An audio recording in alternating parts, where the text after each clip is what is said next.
All right, we are now going to get to real world stuff. There's a lot of news to talk about. Specifically, we're going to talk about Israel Palestine. Ceasefire talks are happening in Cairo, but the Israelis haven't sent a delegation. That's because Hamas is refusing to send them a list of the hostages, who's alive and who's dead. That might be a negotiating position by Hamas, or it might be that they really don't know, because Israel has decimated Hamas. It doesn't have proper communications. They really might not know which hostages are held where and which are alive and dead. But at the same time, a member of the Israeli war cabinet, Benny Gantz, is in Washington. Now, he is supposed to be meeting Jake Sullivan, the national security advisor, probably around now, and later Kamala Harris, the vice president. But he is there without the approval of his boss, Prime Minister Benjamin Netanyahu, because Netanyahu does not want Gantz, who he sees as a political rival, talking to the Americans. He wants to talk to the Americans. But it's a sign also that the Americans, they're really running out of patience with Netanyahu. They see him as intransigent and hardline, and they are sending a message that they would rather deal with Gantz, who they see as more moderate. They regard him as more reasonable. But all of this means that the ceasefire, it looks more distant. And it looks as if the Israeli government is in some kind of disarray. What does that mean on the ground in Gaza City, where they're not getting enough aid, and where without a ceasefire they're not going to get enough aid? Well, it looks like we're going to see more children dying of starvation. For 5 months, neither bombing nor fighting has forced them to leave Gaza City. But now, hunger is driving people south in search of something, anything, to feed their children. We've reached a stage of hunger like never before. When my daughter wants to eat in the morning, I can't provide her with food or drink. Where am I going to get it? No Arab government is blinking an eye, nor our leadership, nor anyone. They've abandoned us. People get water from tanks, some of it salty. Israeli bombing has destroyed wells and pipes. They transport it as best they can. Life in Gaza City has become pretty much impossible. The Israel Defense Forces are still fighting Hamas in Gaza, but Israel's closest ally is losing patience after last Thursday's incident in which at least 100 Gazans were killed when Israeli soldiers shot into a crowd trying to grab food from an aid convoy. The Israeli government must... So this was interesting, I will say. Kamala Harris's takes were interesting because they did use, like, you know, ceasefire for the first time, but the amount of words that the ceasefire term was sandwiched in between kind of like deviates away from the major point of contention. But here, let's do more to significantly increase the flow of aid. No excuses. They must open new border crossings. They must not impose any unnecessary restrictions on the delivery of aid. They must ensure humanitarian personnel, sites, and It's like crazy because like the conditional, the language is very interesting.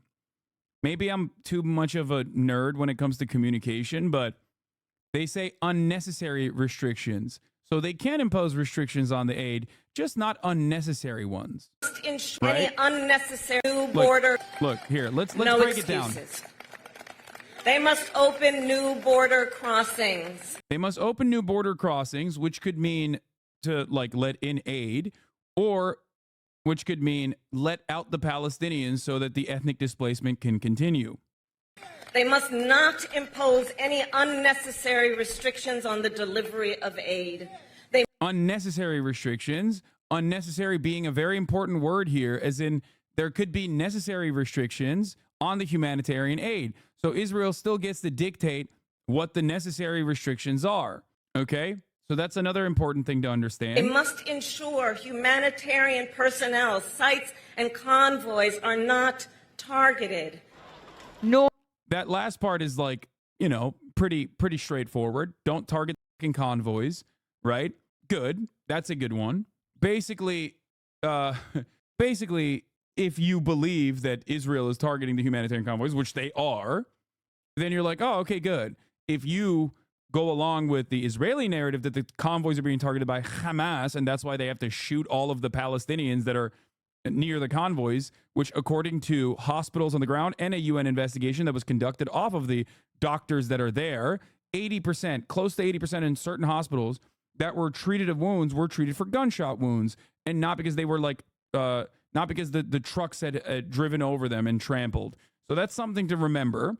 I'm certain that people were still trampled over by other people in crowd crush, and also due to the trucks driving away. But the trucks drove away because the IDF shot at the direction of the trucks.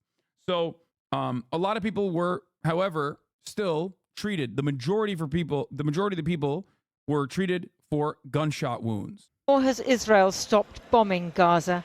So I'm going to dive into Kamala Harris's full take in a second, because I think it's important to look at the entirety of the take, because it's framed in a way where it's like Hamas is not negotiating with Israel. But let's continue here for now. Overnight, they struck 2 residences in Rafah. The Americans are calling for an immediate ceasefire, but Hamas has rejected Israel's demand for a list of Israeli hostages. So the killing goes on. As they bury their dead, the people of Gaza are cast into despair. This is extermination. Shame on them. They need to stop the bloodshed. Why? Why are they killing us? Why don't they tell us, we want to kill you all in one go and throw one bomb and just get it over and done with?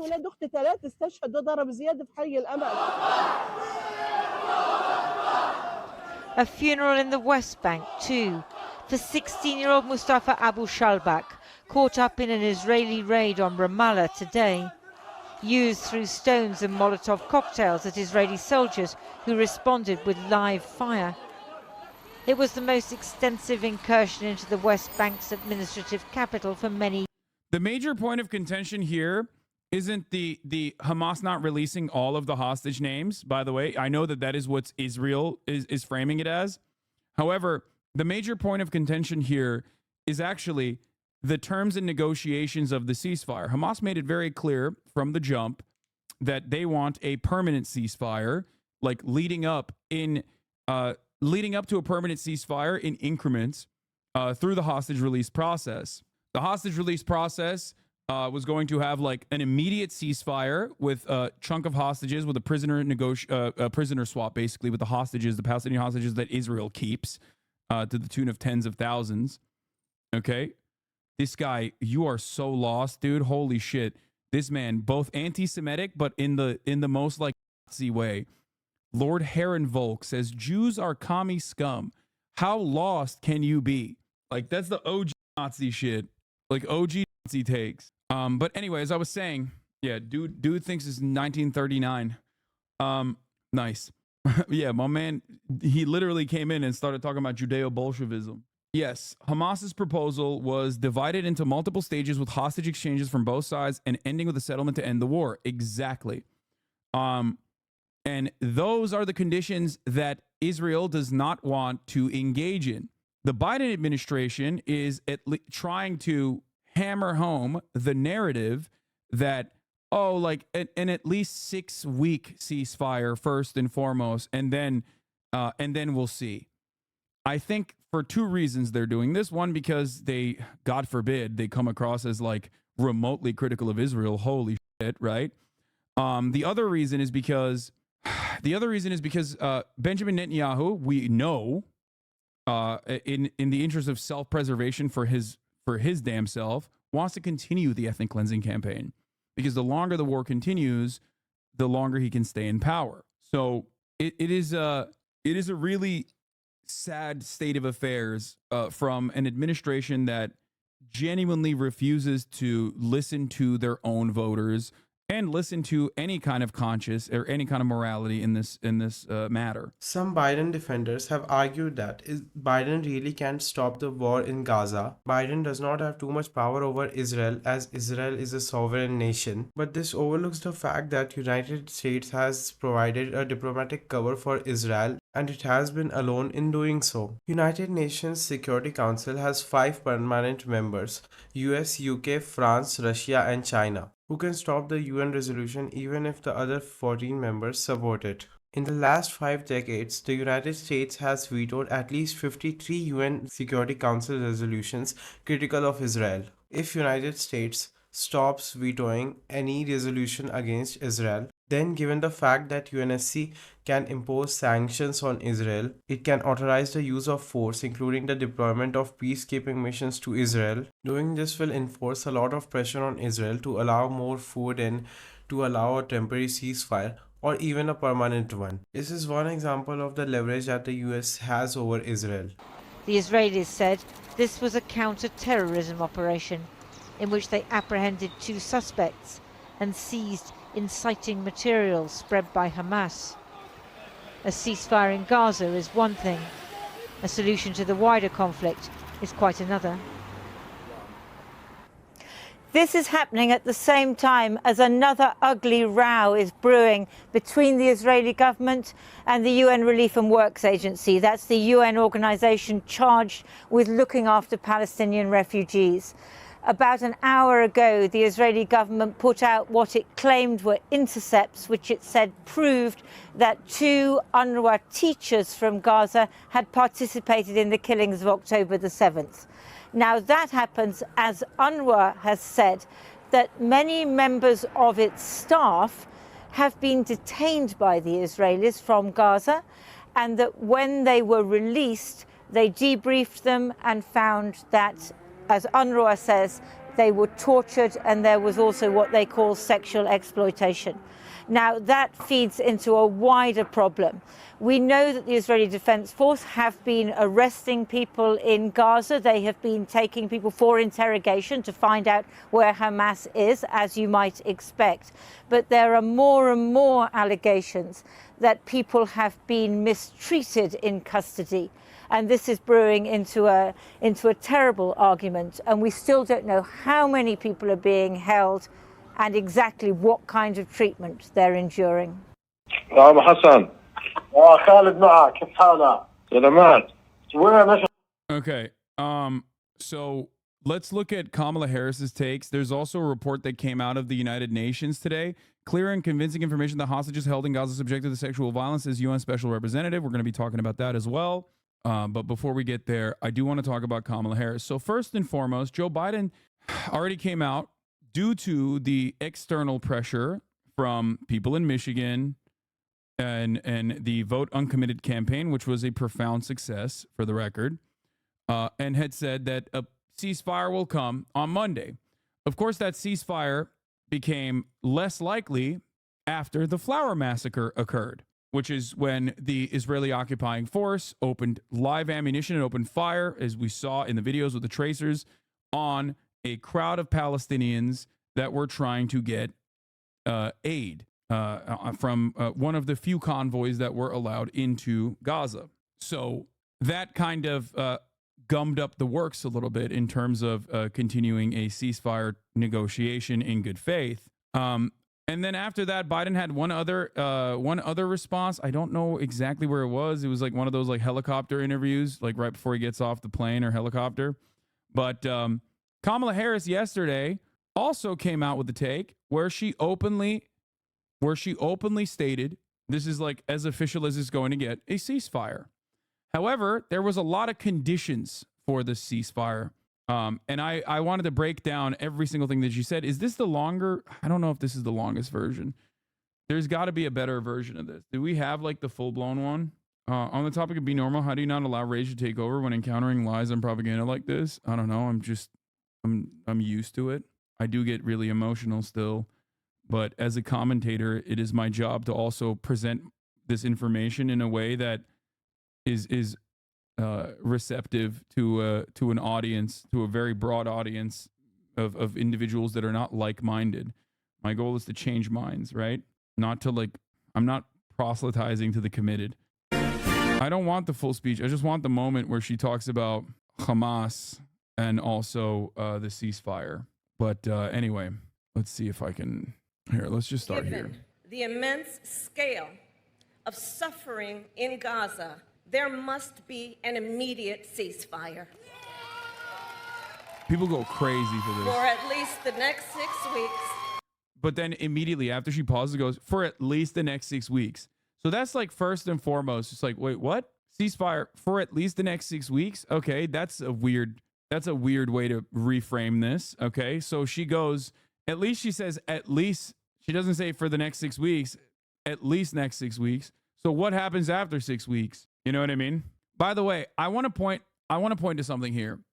There are a multitude of factors at play here. Obviously, Israel's relentless ethnic cleansing campaign having a massive human toll, like a baby murder machine, basically, a very successful baby murder machine being presented to the American population, to the Western world in broad daylight due to social media, but also due to the fact that like the Israelis themselves keep posting about it, has genuinely played a role in the people's attitude changing on the matter. But another very important part of this process is the continued pressure campaign.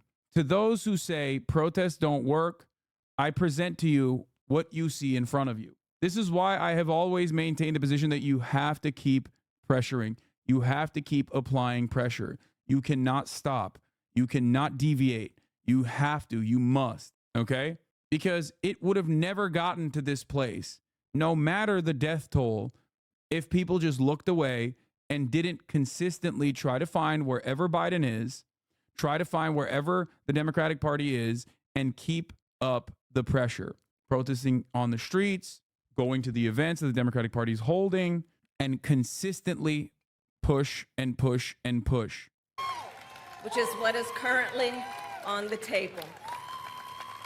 This will get the hostages out and get a significant amount of aid in. Yeah.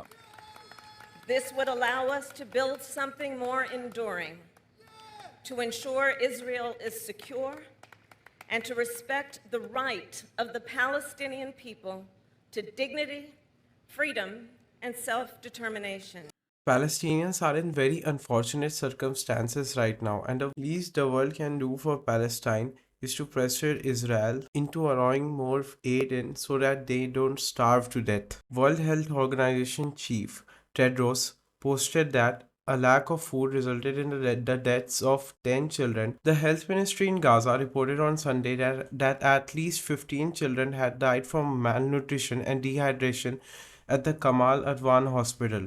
Dr. Tedros reported severe levels of malnutrition, children dying of starvation, serious shortages of fuel, food, and medical supplies, hospital buildings destroyed in northern Gaza, where an estimated 300,000 people are living with little food or clean water. A senior UN aid official warned that at least 600,000 people across the Gaza Strip, one quarter of the population, faced catastrophic levels of food insecurity, and 1 in 6 children under the age of 2 in the north were suffering from acute malnutrition. All of this is happening because Israel has put severe restrictions on aid coming into Gaza. Even the Biden administration is trying to help Palestinians in some ways. US dropped 30,000 meals in Gaza, parachuted in by 3 military planes. But of course, this is nearly not enough to prevent a famine in Gaza. Biden tweeted this a few hours ago, saying that the United States is committed to pulling out every stop to get more aid